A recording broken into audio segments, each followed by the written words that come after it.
Graça e paz, um bom dia a todos que me ouvem nessa manhã de 10 de novembro de 2025. Nosso devocional diário está em João, capítulo de número 19. Jesus está diante de Pilatos. Então Pilatos vai começar aqui a tentar soltar Jesus, mas depois ficará com medo e o entregará, lavará suas mãos, e nós sabemos essa história. Mas é interessante vermos alguns detalhes aqui. No versículo 1 nós vemos que Jesus é açoitado. No versículo 2 ele recebe uma coroa de espinhos e vestem nele uma roupa púrpura. No versículo 3 ele recebe bofetadas. No versículo de número 4 Jesus sai e leva a coroa de espinhos e a roupa púrpura, e Pilatos ali zomba em eis aqui o homem. E ali os principais sacerdotes e os servos clamam dizendo: crucifica-o, crucifica-o, crucifica-o. E ali esse é o pedido daquele povo. A crucificação era um instrumento de morte mais humilhante, mais deplorável que era feito ali pelo Império Romano.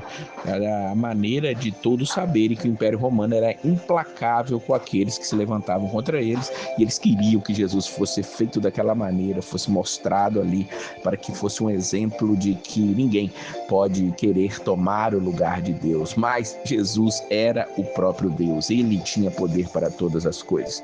Nós vamos ver Pilatos conversando com Jesus e ele chega a dizer para Jesus: não sabes tu que tem o poder para te crucificar e tem o poder para te soltar? Ele pergunta no versículo 10, mas Jesus responde: nenhum poder terias contra mim se de cima não te fosse dado, mas aquele que me entregou a ti, pecado pior tem. Olha que coisa maravilhosa nós sabemos que Deus está no controle de todas as coisas. Aquele momento ali não foi algo que pegou Deus ou Jesus de surpresa. Tudo estava preparado, havia um fim, havia uma dívida a ser paga, não por Jesus, mas por nós, e a dívida precisava ser quitada com o próprio sangue de Cristo. Jesus ele sai, vai ao Gólgota, versículo 17 diz que ele, levando as costas sua cruz, saiu para o lugar chamado Caveira, que em hebraico se chama Gólgota, onde o crucificaram, e com ele outros dois, um de cada lado. E Jesus estava ali no meio. Jesus sofre na cruz.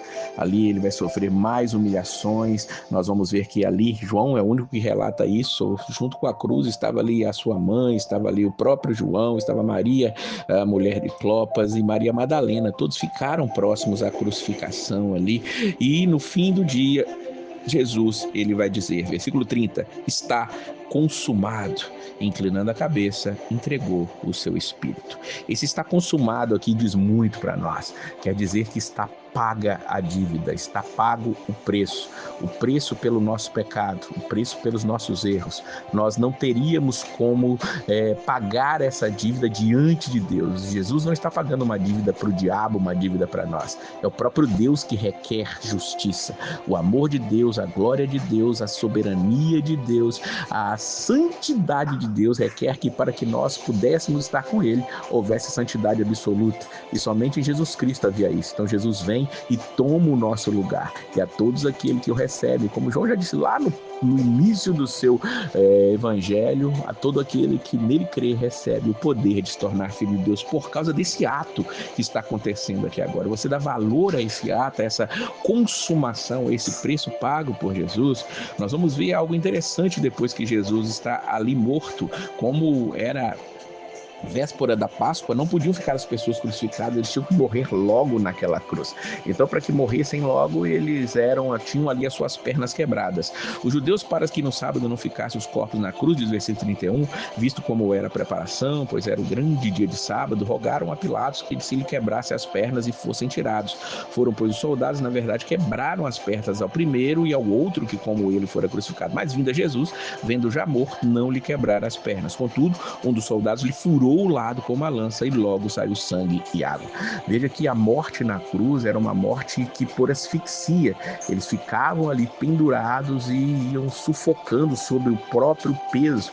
E de vez em quando vinha o instinto de vida, eles levantavam o corpo para pegar ar e voltavam a sufocar fora a dor ali dos açoites, dos pregos enfiados nas mãos, nas pernas. Que coisa horripilante era a morte na cruz, mas Jesus morre antes de esses homens terem que que ir lá e quebrar suas pernas. Quando as pernas quebradas, acabava o suporte e logo aqueles homens sufocavam e morriam, como foram os outros dois presos. Um que foi salvo, conforme o relato de Lucas, e o outro morreu, infelizmente não reconheceu Jesus como rei, mas Jesus já estava morto, e para que isso fosse comprovado, foi furado o seu lado e saiu água e sangue ali do seu lado. Jesus se entregou, a morte chegou, e a nossa salvação também vem junto com isso, que nós nos alegremos com essa morte. Pode parecer contraditório um pedido como esse, mas é isso que Jesus disse. É por isso que celebramos a ceia do Senhor, lembrando a sua morte. Jesus pediu para nós celebrarmos a sua morte, e nós a celebramos mensalmente, diariamente, anualmente, como alguns fazem, mas o importante é não nos esquecermos do sentido da morte de Cristo. Foi uma entrega, que nós também sejamos gratos a Ele por isso e fujamos dos nossos pecados, porque Ele morreu para nos livrar dos nossos pecados. Que Deus abençoe sempre a sua vida e a paz do Senhor.